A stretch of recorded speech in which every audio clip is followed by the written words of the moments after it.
Bismillahirrahmanirrahim. Assalamualaikum warahmatullahi wabarakatuh. Alhamdulillahirabbil alamin. Nahmaduhu wa nasta'inu ala umurid dunya waddin. Wassalatu wassalamu ala asyrafil anbiya'i wal mursalin sayyidina Muhammadin wa ala alihi wa sahbihi ajmain. Amma ba'd. Alhamdulillahirabbil alamin. Yang pertama dan yang paling utama, marilah kita panjatkan puji syukur kepada Allah Subhanahu wa taala karena atas limpahan karunia-Nya lah, atas limpahan cintanya lah sehingga hingga hari ini kita masih diberi kesehatan, kesempatan dan semangat untuk senantiasa mendekat kepadanya. Salawat dan salam semoga senantiasa tercurah kepada baginda Nabiullah Muhammad sallallahu alaihi wasallam, pemuda padang pasir yang telah merobek-robek bendera jahiliyah dan mengibarkan bendera Islamiyah, yang telah menghantarkan kita dari lembah kehinaan menuju bukit kemuliaan, atau dengan kata lain minaz zulumati ilan nur. Pada kesempatan kali ini, insya Allah saya akan sedikit menyampaikan ceramah yang bertema kesantunan berbahasa dalam Islam. Mengapa kesantunan berbahasa itu penting?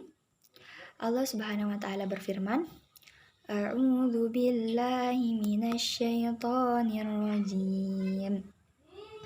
Fabima rahmatin minallahi linta lahum walau kunta fazzan ghalizal qalbi lanfaddu min hawlik fa'fu anhum wastaghfir lahum wasyawirhum fil amr.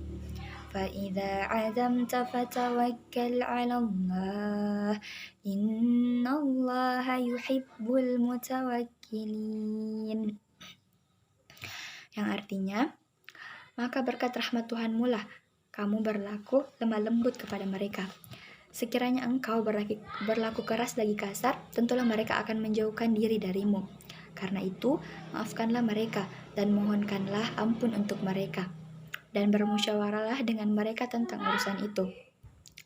Maka apabila engkau telah membulatkan tekad, maka bertakwakallah kepada Allah. Sungguh Allah menyukai orang-orang yang bertawakal. Quran surah ke-3 Al-Imran ayat 159. Lantas jadi mengapa kita harus berbahasa yang santun?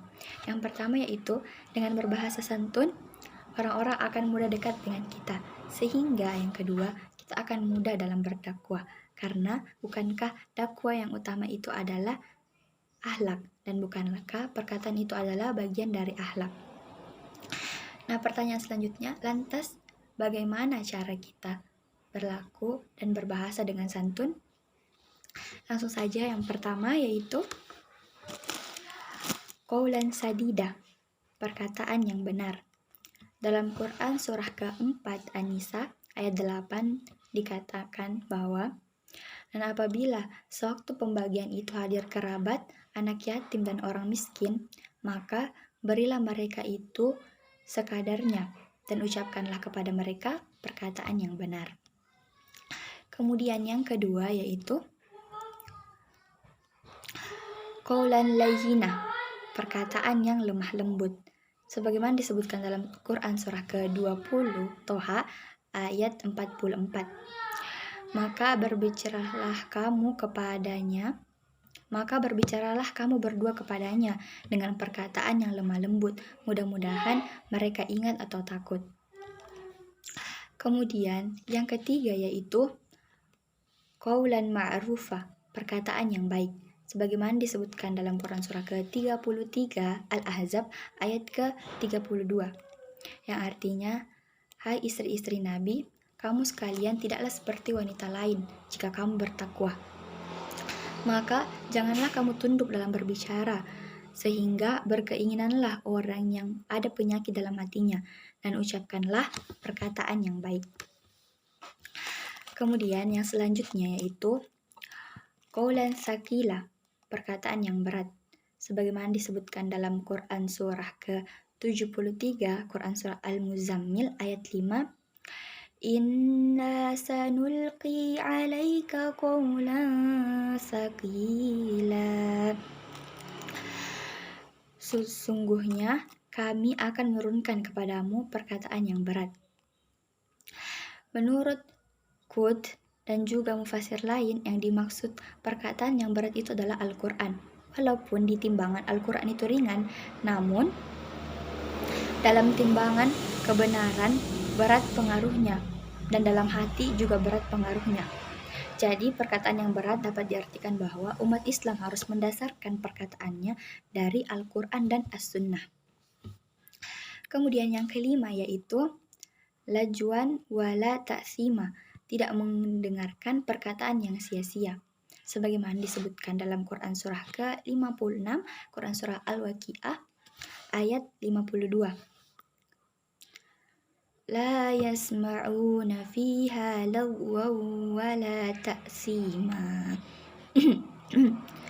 Mereka tidak mendengar di dalamnya perkataan yang sia-sia dan tidak pula perkataan yang menimbulkan dosa. Kemudian yang keenam yaitu qaulan karima, perkataan yang mulia. Sebagaimana disebutkan dalam Quran surah ke-17, Quran surah Al-Isra ayat 23. Yang artinya, maka sekali-kali janganlah engkau mengatakan kepada keduanya perkataan dan jangan kamu membentak mereka, dan ucapkanlah kepada mereka perkataan yang mulia. Kemudian yang selanjutnya, yang ketujuh yaitu yaqulul lati hiya ahsan, katakanlah kepada mereka perkataan yang baik. Sebagaimana disebutkan dalam Quran surah ke-17 Al-Isra ayat ke-53, yang artinya, dan katakanlah kepada hamba-hambaku, hendaklah mereka mengucapkan perkataan yang lebih baik. Sesungguhnya syaitan itu menimbulkan perselisihan di antara mereka, dan sesungguhnya syaitan itu adalah musuh yang nyata bagi mereka, bagi manusia. Kemudian yang terakhir, yang ke-8 yaitu waqulu linnasi husnan, ucapkanlah kepada mereka manusia perkataan yang baik. Sebagaimana disebutkan dalam Quran surah kedua Al-Baqarah ayat 83. Wa qulu linnasi husna wa aqimus salata wa atuz zakah. Dan katakanlah kepada manusia perkataan yang baik, dan dirikanlah salat dan tunaikanlah zakat. Baik, itulah tadi bagaimana perkataan-perkataan yang baik dalam Islam. Semoga kita senantiasa bisa bertutur kata yang santun, sehingga akan memudahkan kita dalam berinteraksi dan berdakwah, serta meningkatkan derajat dan pahala kita di sisi Allah, insya Allah.